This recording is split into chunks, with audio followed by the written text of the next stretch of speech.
This is the Past Lives Podcast, Episode 7. I'm your host, Simon Bown.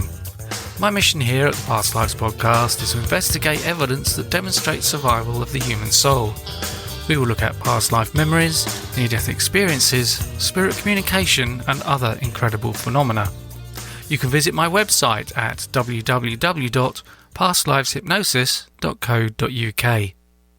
And this week I am talking to Cliff Aguirre. Cliff has a fascinating book called Journey Back: The Amazing Memories of Individuals Through Past Life Regression. It is a collection of past life regressions involving 27 volunteers. Hello Cliff, and welcome to the Past Lives Podcast. So, could you tell us how you first became involved in past life regressions? Well, I first got involved kind of by accident because I had a few clients that went to past life regressions in my regular hypnosis sessions. I had one client in particular who had come to me for depression, and she was very, very depressed, and she actually was one of these people that kind of, held their head down, and just when she came to the session, she was going, I really have no purpose for living and everything, and I thought maybe she was almost on the verge of suicidal, so it kind of worried me a little bit. But I said, let's go under hypnosis and let's go back to where this all started. And I expected her to go back to being like a 13-year-old girl with, teenage problems and everything. And instead, she ends up going, I'm at a farmhouse in the 1860s, and my husband is fighting in the Civil War for the South, and I'm at the farmhouse, and I put the baby down in the house, and I go out and I work on this little garden that we have. And then when I'm done, I turn around to go back to get the baby, and the house is on fire. And the house burns down, the baby dies. And I feel so bad about it that I commit suicide. And you should have seen my mouth drop open, because I just wasn't expecting this. And then when I brought her out of hypnosis, she says, "Is that real?" And I said, "Well, I don't really know. What do you think? Is that real?" She says, "Well, I could smell everything. I could hear everything. I could feel everything." And about a month later, I saw her again. I bumped into her, and she'd been changed. Her whole outlook was different and everything. She said it was all because of that one session. And a year later, she was married. She was having her own child and everything. And that just amazed me. And then suddenly, like I said, I had two other clients that fell into past life regression. So I figured there might be something to this. So I talked to a friend of mine who's a writer, and he knows that I'm a writer because I have books on Amazon. And he says, "Why don't you write a book about this?" Well, I didn't want to use my clients because of confidentiality and everything. So I was looking for a group to, maybe volunteer or whatever, and I bumped into this one woman by the name of Joan, and I just happened to mention it to her, and she says, "Well, I run a women's group once a month, and we were just talking about wanting to do past life regressions, but everybody was just so expensive." And I said, "Well, how about if you guys volunteer for my book for free?" And my emails just lit up, my phone lit up, and suddenly I got 27 volunteers. Some of the volunteers that came had never been hypnotized before, didn't even know if they believed in past life regression. But as soon as they went under for past life regressions, they had these most amazing stories. And what I decided was that these stories either had to be true or these were the most creative 27 people I'd ever met, because I just couldn't see how they could make this stuff up. And that's kind of how I got into it. And during the past life regressions, did the volunteers get quite emotional? I mean, they weren't just casually telling you a story like they were reading it. Oh, no. They were really part of it? They were really living it? They were living it. I had some clients who were crying. I had this one woman who went back to a past life and said that she was a man. And she was actually sitting in my chair arguing with her wife at the time. And it was the funniest thing to be watching her argue with her wife, his wife. And they were very involved. And I had some clients who had really great lives where they were just happy to see their families and their kids, and they could name off who their kids were and what they were doing in their lives. And, you'd see them smile and just say all these great things about their families. But I also ran across some volunteers who had really terrible lives, with emotional abuse and physical abuse and different other things in the past that they got very emotional being involved in all this stuff. And was the emotion a release for them? It was. So therapeutic in their current lives? It was.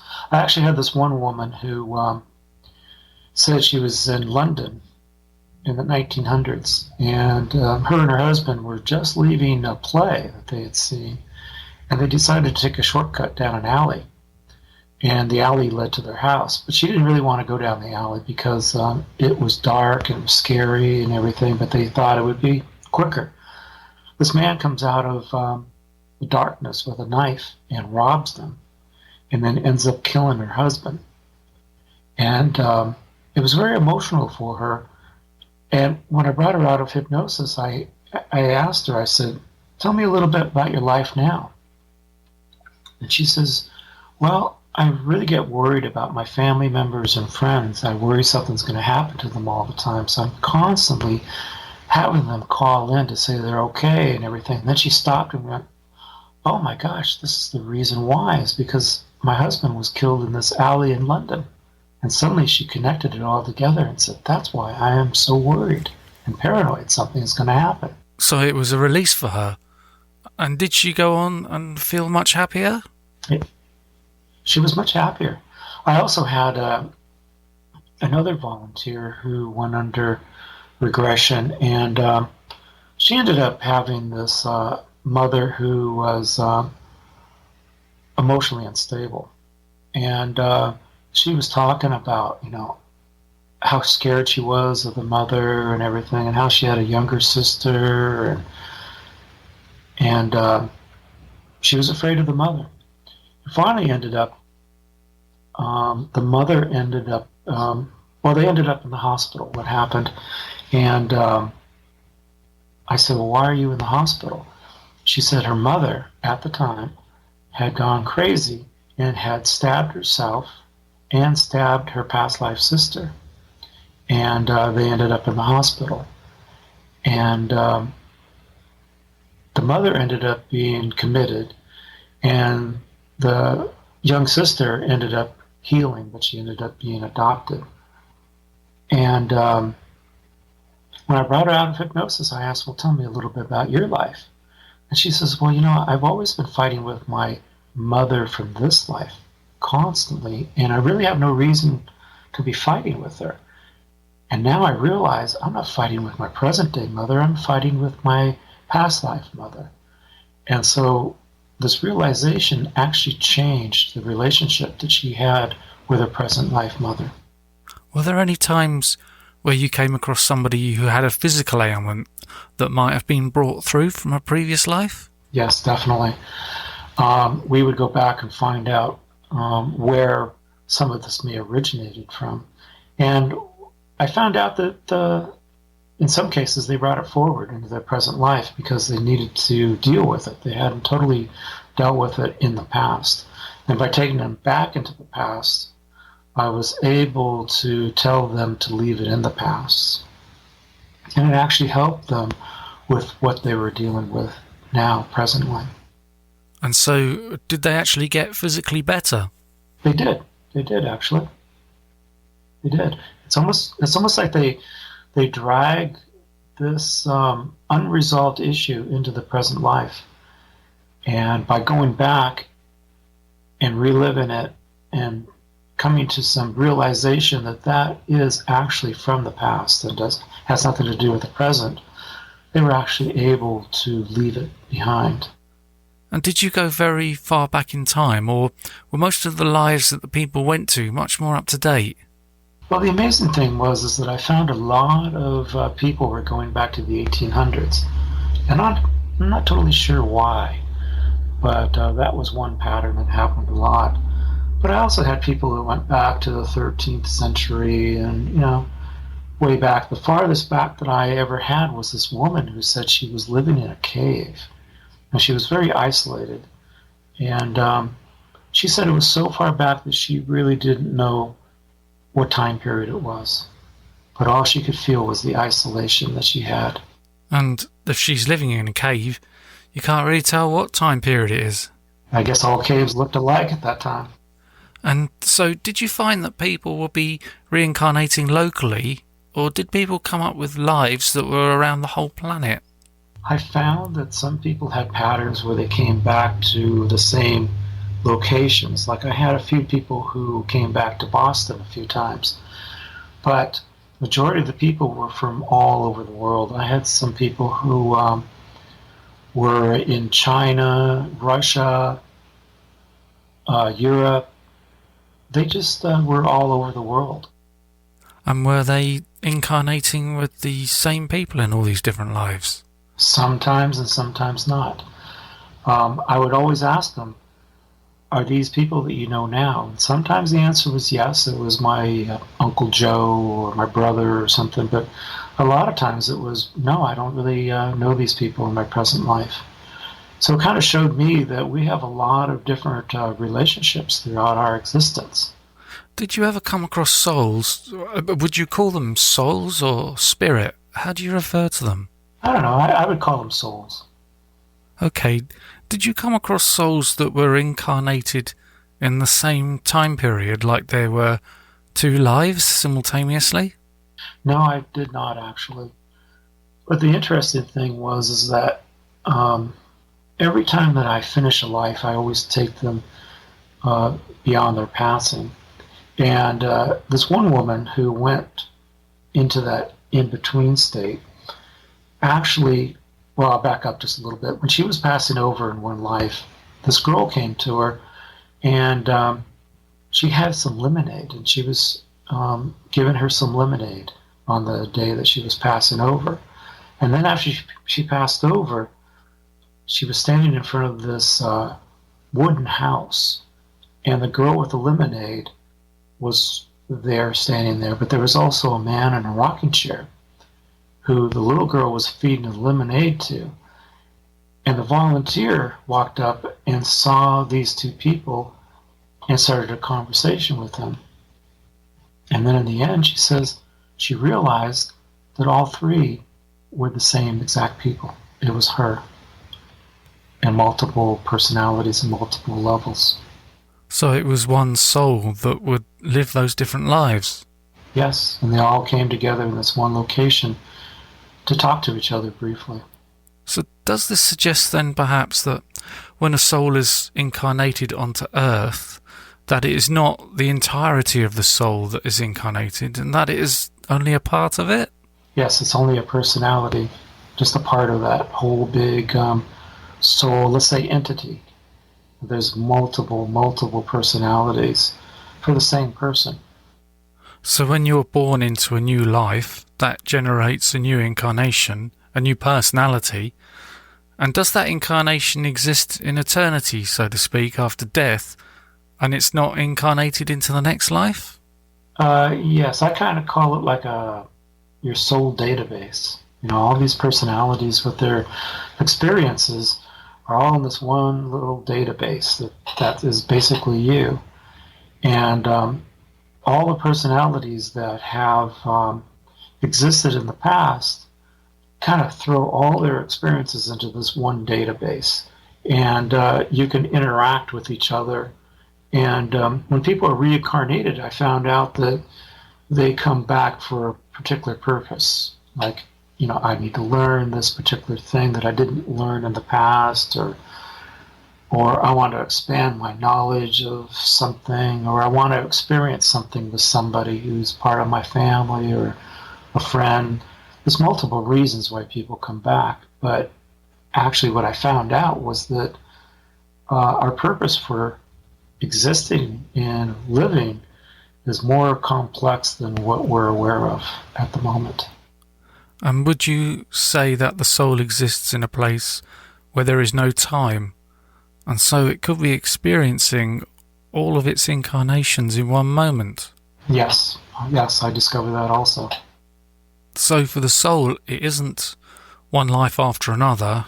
It's all happening, and it's all gaining all that experience in one moment, learning all its lessons. And then we get into a very complicated area about this, because we're so set on time, we're born, we live, we die, and each hour follows each hour, and that's the way we see life at the moment. But what I discovered was that is really basically how we see it, but that's not necessarily how it really is, if that makes any sense. Yeah. And did you get the impression that there are groups of souls that will work together to help each other learn lessons, and that they have a plan before they're born? Yes, definitely.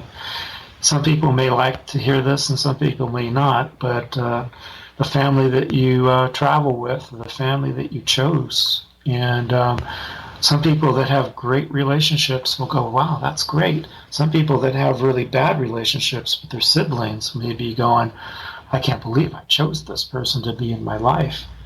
But there's a bigger lesson on why we choose each other, why we travel with each other. There's things to be learned on multiple levels and everything. And even when people, what I discovered was even if people have a plan ahead of time, that plan can be deviated just a little bit based upon their personal experiences that they're having in this life. So there can be positives and negatives. So it may be that you're having a particularly bad relationship with someone in your family, but that was the plan you made with that soul before you were born, so that you learn a particular lesson from that relationship? Yeah, maybe how to get along, But as I was saying was, maybe you didn't expect to have such a bad relationship, and that could be affected by the experiences that each of you have acquired since you were born. So there's a lot of different reasons why certain things happen. But normally when people travel and come to this life together, there's a purpose for it. So we're just not like thrown together. Yeah. And when you did the regressions, you took the people past their death. Yes. Did you get any information on what the space was like that they went to after their death? Was there any life between lives information that you got? There was, but there wasn't anything in particular that you could say, well, it's like this. It's 4 gray walls or anything like this. Actually, it felt like when I would talk to them, they would say that it was just like they were still just existing. And they would talk about leaving their bodies and suddenly I'm here. I'm in this space. But they really had no real explanation of what it looked like. It just looked like when they were kind of alive, I mean, I shouldn't use the word alive because I found out we never die, actually. We just continue on, It's just our bodies that we leave behind. So, yeah, there was really no concrete picture of what it looked like. Okay. Because when we hear stories from people that have had near-death experiences, they talk about a light Right. and a life review and things like that. Oh, yeah. They had life reviews. When I took them to the last day of their life, I think each volunteer I took to the last day of their life, and I asked them what was going on, and they were saying, they would tell me I'm in bed, I'm dying because of this reason and everything. And I would actually ask them, well, what was the purpose of your life? And majority of the time they could tell me what their purpose was. I had to learn to be kinder, I had to learn this or that. And then I would say, okay, now let's pass over. Now, I would ask them to do a further review of what they were learning, and especially when they were getting ready to come into the present life, I'd have them in this in-between state, and I would say, okay, now what is your purpose for the life you're living at this moment? And a lot of people could tell me. And it was actually kind of eye-opening for them because it reconnected them with their goals and their purpose for why they were living at this moment of time. So they were kind of connected to their higher self. Yes. That's quite a good position to be in, isn't it, really? It is. I wish more people could. Then they would go, oh, now I remember why I'm doing this. Yeah. And did you come across anybody that had had a life in the future? I did, but I really didn't put it into the book because when you deal with past lives, it's more concrete. Like, you know that they live those lives. And for some reason, this person that went into a future life, as I was listening to his story, I was actually thinking, I'm not sure if he's making this up based upon his views of what he thinks the future is going to be. So I was kind of, I wasn't sure what to do with it, so I left it out of the book. But what sort of thing was he saying? Oh, it sounded more like like a Hollywood movie, a doomsday kind of movie. It sounded kind of gloomy. Maybe the future is gloomy. I don't know, but it just didn't feel as positive as the past life regressions did. And knowing the person, I was questioning on whether, as I was saying, whether this was part of his beliefs and his own kind of view that he was trying to put into it. So I really didn't know what to do with it, so I left it out of the book. Americans love using their credit cards, the most secure and hassle-free way to pay. But D.C. politicians want to change that with the Durbin-Marshall credit card bill. This bill lets corporate megastores pick how your credit card is processed, allowing them to use untested payment networks that jeopardize your data security and rewards. Corporate megastores will make more money, and you pay the price. Tell Congress to guard your card, because Americans lose when politicians choose. Learn more at guardyourcard.com. Okay. And did your volunteers produce any information that you were later able to verify? Well, I had a few that actually gave me the street names of where they lived. I had a few that lived in Boston here where I live, and they were able to give me their last names and their first names, their address of what street they lived on, and I tried to do some research, and I haven't really been able to find some concrete evidence yet. I had a client just the other day who did a past life regression, and she'd never been hypnotized before, didn't really know whether she was going to be able to do a past life regression, but she wanted to.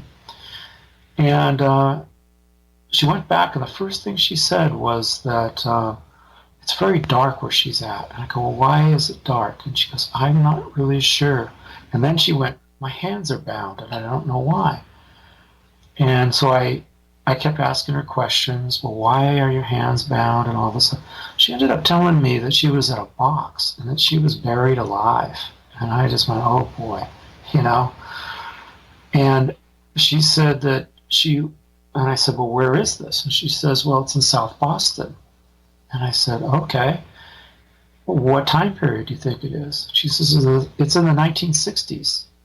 And she says she was a 16-year-old girl. And there was something regarding a gang in South Boston and everything. And so I asked her, I said, well, what street did you live on? She told me the street. And, again, the family name, her name, and everything. So I'm going to try to research that. That just happened just the other day. So I'll see what I come up with on that. That's interesting. And did you come across anything that would show that there is a process we would call karma that is happening? Yes, definitely. But the thing that I discovered was that, it doesn't seem like it's karma in the way of you did something bad so that you're going to automatically have to go through this particular karmic experience. It ended up feeling more like I need to experience this. I need to feel the other side of what I did maybe in a past life. Like, for instance, maybe a murderer in a past life may have to come back and want to experience it as a victim. And it's not like somebody's saying, well, you're going to go back and you're going to be the victim this time. It seemed to be more like, I did this bad thing. Now I need to experience the other side of it. And so it's amazing. It's like they chose to go back and experience the other side of their actions. So that kind of changed the whole view of karma, you know? So you could say there's no good or bad to it. It's not like he's experiencing being a victim so that he can suffer, and it's a learning experience and ultimately positive. Yeah, I would say so, but, you know, being a murderer isn't a positive thing, but what I found out was that the souls that are part of these people really want to be well-rounded, and so they need to see all sides of their experience. And you know, it's amazing. You know, we may look at this and go, well, why would anybody want to choose to be a victim? But for some reason, on a higher level, the soul really needs to have that well-rounded experience so that they could understand the repercussions of their actions. Have you come across any hints that there may be a higher level of souls that you would call a soul guide? I did, actually. I did. I came across experiences where I was hearing about a very high-level conversation, let's say, that was higher than the normal conversations of the volunteers, I guess is the way that I would put it, that had a lot more insight and information. Like I have another book called Encounters with the Other Side, and I talk in this book about my experiences with having dreams and conversations with this higher level of being. I really don't know what to call them, but it was amazing, and they talked about the world and talked about the environment and how the axis of the world turns and the floods, and it's like, well, where is this all coming from? But it just seems like they are this higher realm of souls of information. So does that give you the impression that souls get to a certain stage where they've had enough or almost enough incarnations and that they're moving up, moving to a different level? That's what it seemed like. Definitely. Did you come across incarnations that were not human, like maybe animals or on other planets or in other dimensions? No, I never ran across anybody that was from any other planet. But I will say that when people have gone back to these past lives, you know, they've had their animals come with them. And they've talked about the dog that they owned and what the dog's name was and everything like that. But I never had anybody come from a different planet or anything like this. Also, I never had anybody come back that was famous. Everybody thinks, well, I'm going to go back and I'm going to be Cleopatra or something, but I never ran across anybody like that. That's one of the criticisms that skeptics have when they don't know what they're talking about. They hear about reincarnation and they say, why is it that everybody is always Henry VIII? Right. I never ran across that. But what I did run across is that out of these 27 volunteers, a lot of them had very mundane lives. And, you know, I expected something more elaborate to come out of these regressions, but these people lived just regular old lives. Some of them were factory workers, some worked on docks, like the person in Japan worked in some harbor or something, was actually talking about he was getting ready to retire from his job, and this new kid had come as an apprentice to learn how to run the organizational calendars of ships and everything like this. And he was actually under hypnosis complaining about this new kid, about how he wasn't very good at what he was doing, and all the boats were backing up, and he was getting all upset and everything. And this is some guy that said he was in Japan, you know. Then I had this other woman who went to past life regression. She ended up living in Scotland, and suddenly she started talking in this brogue, you know, and suddenly her whole wording changed. And I actually got names of different towns that she lived in and everything. And I did research that, and I did find out that a lot of these towns did exist. And one in particular, I can't remember the name right off the top of my head, but one doesn't exist now, but did exist in the past. Ah, that's interesting. So that was quite interesting, yeah. Did you find that there might be something that we would call soulmates, that there are perhaps two souls that are always incarnating together? I did. But what I found out was that they didn't always reincarnate together, but they always return together, meaning that maybe they'll have some lives every so often where they didn't reincarnate together, but after they passed away, they met up again. And then there was other lives where they did travel together. It's all based upon what they needed to experience individually and what they needed to experience together. So one of the things that really came clear was that there's no cut and dry to this. There's no definite, this is the way it's going to happen. It's very creative, and it's very experience related, you know. So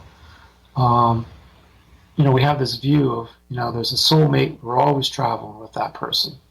That didn't necessarily always happen, but the love was constantly there. So what would you say is your personal view of what reincarnation is? Well, for instance, I had a lot of experiences on my own, but then after watching these regressions, I am not afraid of death whatsoever, because I look at life and death as really kind of like a journey.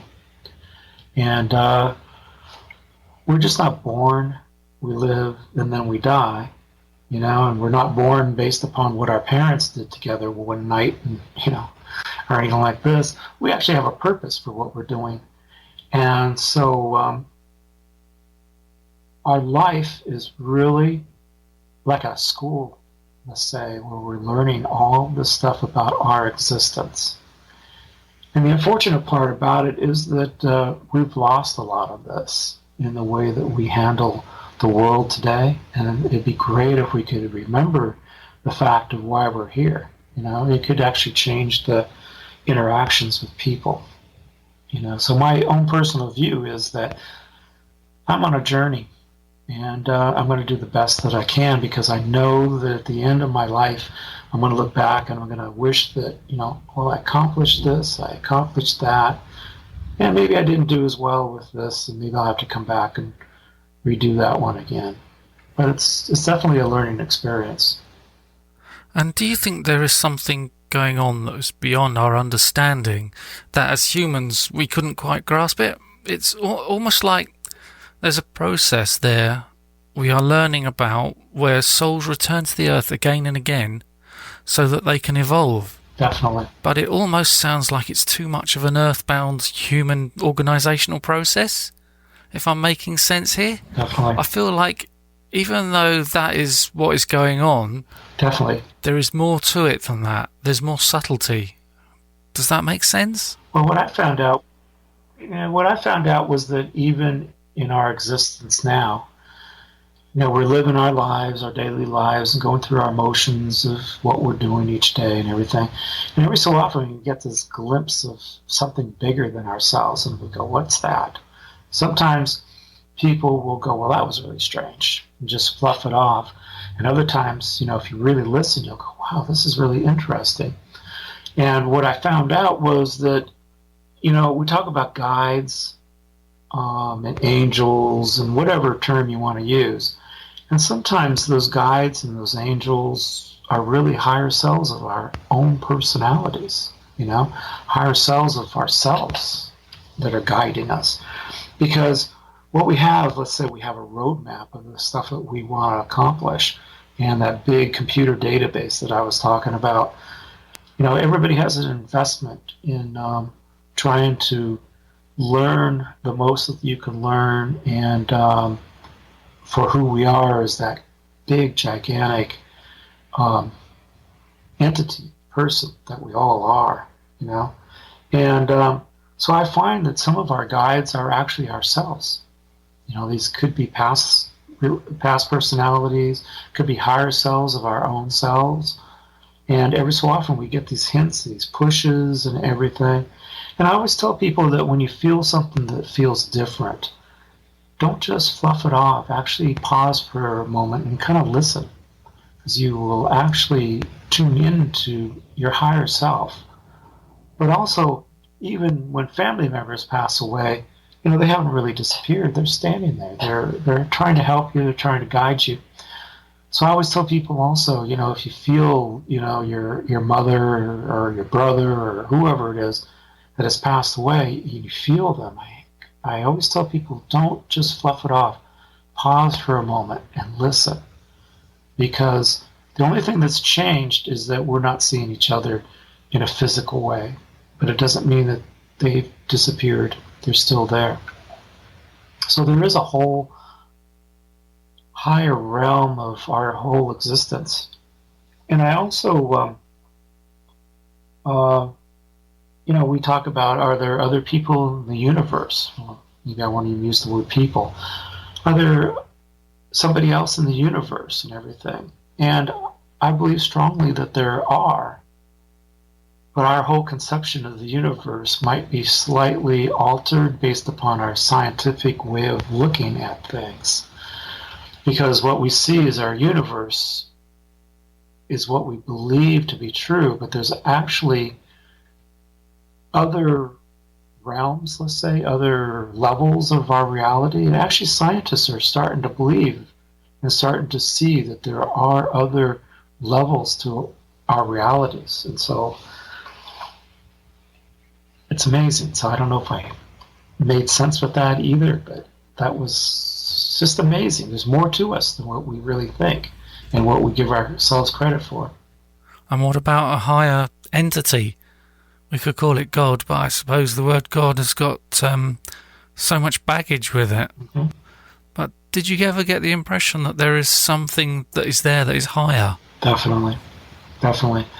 And what I found out was that, like when people pass over, they were saying that they, when they found God or whatever, it was usually based upon what their religious beliefs were. But then as I had more of this stuff go on, I found out that, let's say what we would consider God is more of that higher awareness, that higher, I would say awareness. Let's use the word awareness. That is even beyond what we could even comprehend and beyond what maybe even our higher selves could comprehend. And they say that thought is a lot of how we create our world. And they say that what we see in our world looks very concrete, but in actuality, it's made up of atoms and molecules and everything that are actually not connected, and sometimes, do connect together and everything, but it's in constant motion and everything. So when we get back to the question about God, it's real higher awareness that does create everything that exists. That makes sense. And then we add on to it by our own beliefs and our creations and everything. And what I also discovered, they talk about all this, love, unity, and everything, and I found out that a lot of people experience that after they pass over. Like they get really back to that connection with God, that awareness, and everything. And we could actually have that now in our physical life, but for some reason, we're very closed off to some of that, and probably based upon some of our own beliefs, but also maybe our skewed ideas of our lives at the moment and everything. So, but there is something out there that I would say, you could put the title of God on.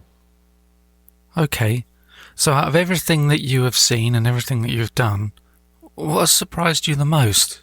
What really surprised me the most, and I actually think that this needs to be talked about more, and everybody needs to hear this, is that when people went into these past lives, they were of all different races, and they were both men and women. And so when I look after watching the volunteers go through their regressions and listen to everything that they talked about, now when I watch the news or I watch how other people interact with each other and all the prejudices and the hatred in the world, I just realize that they don't totally understand the whole process of their existence. Because, as I said before, I discovered that we live in multiple races, in multiple countries. We live both men and women. And so all the prejudices that are out in the world right at this moment are actually prejudices that are going to affect us personally, because we are going to be a part of that race, of that sex, of that location in the world. And if people really were aware of that, I bet you a lot of how we handle each other would change. Because there's two levels to that, isn't there? If all that changed and the prejudice went away, then perhaps souls wouldn't have the opportunity to learn from those experiences. Well, I think that the prejudices exist right now because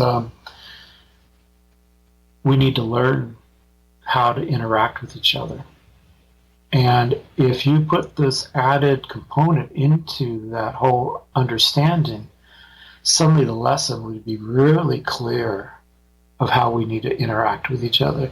Right now, that component's not there because a lot of people haven't really tuned into that reincarnation fact. And so basically they're seeing what they see through their eyes and what they've learned from, parents, community and all this stuff. And they haven't gotten to that point where they have that real realization that, I once had that same skin color, or I once was a woman myself. Once they get that, it's just amazing to think how things would suddenly change. We forget every time we're born. We forget all the previous lives. Right. Usually when children are born, they're quite kind of aware of their past and everything. But then as we move through our lives, depending on what kind of environment we live in and what kind of thought process our families are instilling into us and everything, we can actually start to lose that understanding and everything. Because suddenly we start believing what our environment has taught us. But then every so often you have young children who, like my daughter, for instance, when she was 6 years old, she walked up to me one time and said, "Well, what do you think about reincarnation?" And first I said, "Where'd you ever learn that word?" And second, I went, "I believe in it totally. I believe that we come here many, many times. Just I do too." This is a 6-year-old kid, and I'm just going, whoa. So she remembers something, Well, I've read a lot of books by Ian Stevenson and Jim Tucker analysing the children that have past life memories. It's amazing how much they say that is later verified. There was a great show on that was once on TV. I don't know if they'll bring it back, called The Ghost Within My Child. I don't know if you ever heard of that. No, I haven't. But they talked about these children that had memories of their past lives. And finally they did research and found out that they had verifiable information about who they were in the past. It was a great show. So, what was the biggest lesson that you learned from the past life volunteers? The biggest lesson? I guess there's a lot of different lessons I learned from it. So I can't really narrow it down to one thing, but I would say that some of the stuff that were just gigantic for me to learn was that we exist. We never end. We have a lot of experiences that we bring with us from life to life, and some that we need to resolve. And also the fact that we are multicultural and that we are actually very high-level individuals as souls. That we don't give ourselves credit enough for who we really are. And I wish that people would start doing that. Well, it's been a really great conversation. Thank you for coming on to the Past Lives podcast and talking to me. Would you like to tell us about your books and where we can get them? Sure. My books are on Amazon.com. I have 3 books right now called The Death Transition, The Process of Passing Over, which was actually, I had 2 friends that passed over when I was in my teens, and they came back and actually told me what it was like to pass over. And so the information that's in this book is what they told me they experienced. And also then I have that other book, Encounters with the Other Side, and these are actual stories that I experienced myself of people coming back to me, and just different ghost stories that happened to me throughout my life. And the final one is Journey Back, which is the book all about these past life regressions of the 27 volunteers. And they can be found on Amazon.com. And do you have a website? I do.